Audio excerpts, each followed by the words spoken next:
BGB সদস্যদের পায়ে ধরে আর্জি জানাচ্ছিলেন ধরা পড়া ভারতীয় 2 বিএসএফ সদস্য। কয়েক মাস আগেও যে বিএসএফ এর সদস্যরা বাংলাদেশিদের গোনায় ধরতো না, তারাই এখন সমীহ করা শুরু করেছে।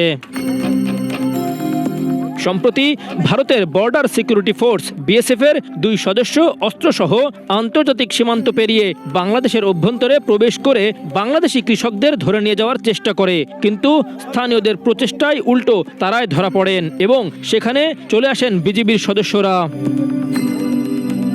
মঙ্গলবার কাতার ভিত্তিক সংবাদ মাধ্যম আল জাজিরার অনুসন্ধানী সাংবাদিক ও মানবাধিকার কর্মী জুলকারনাইন সায়ের খান তার ফেসবুক পেজে এই ঘটনার ফুটেজ প্রকাশ করেন। সেখানে বিস্তারিত লিখেছেন তিনি জানান, এই ঘটনা জানতে পেরেই দ্রুত তার সাথে ঘটনাস্থলের নিকটবর্তী ক্যাম্প থেকে বিজিবির সদস্যরা ছুটে আসেন।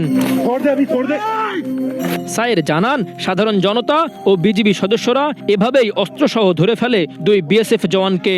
পরবর্তীতে ক্ষমা প্রার্থনা করায় যথাযথ প্রক্রিয়া অনুসরণ করে তাদের বিএসএফ কর্তৃপক্ষের কাছে হস্তান্তর করা হয়। এ ঘটনার একটি ভিডিও সামাজিক যোগাযোগ মাধ্যমে বেশ আলোচনা তৈরি করেছে। 5 আগস্ট ফ্যাসিস্ট শেখ হাসিনা পালানোর পর থেকে ভারতের চোখে চোখ রেখে কথা বলছে বাংলাদেশ সীমান্তরক্ষী বাহিনী। কোন সীমান্তে আন্তর্জাতিক আইন লঙ্ঘন করে বাঁধ ও কাঁটাতারের বেড়া নির্মাণ করতে চেয়েছিল বিএসএফ, কিন্তু বিজিবির বাধায় তা করতে পারেনি। এমনকি সীমান্তে বাংলাদেশি কৃষকদের আতঙ্কে রাখতে কাঁটাতারের বেড়ায় সন্দেহজনক বোতল ঝোলানোর মতো কাজও করেছে বিএসএফ সদস্যরা। আর নিরীহ বাংলাদেশিদের উপর পশুর মতো গুলি করে হত্যা তো থামছেই না। অন্যদিকে পাকিস্তান ও চীন সীমান্তে চরম চাপের মুখে রয়েছে ভারতীয় বাহিনীর সদস্যরা।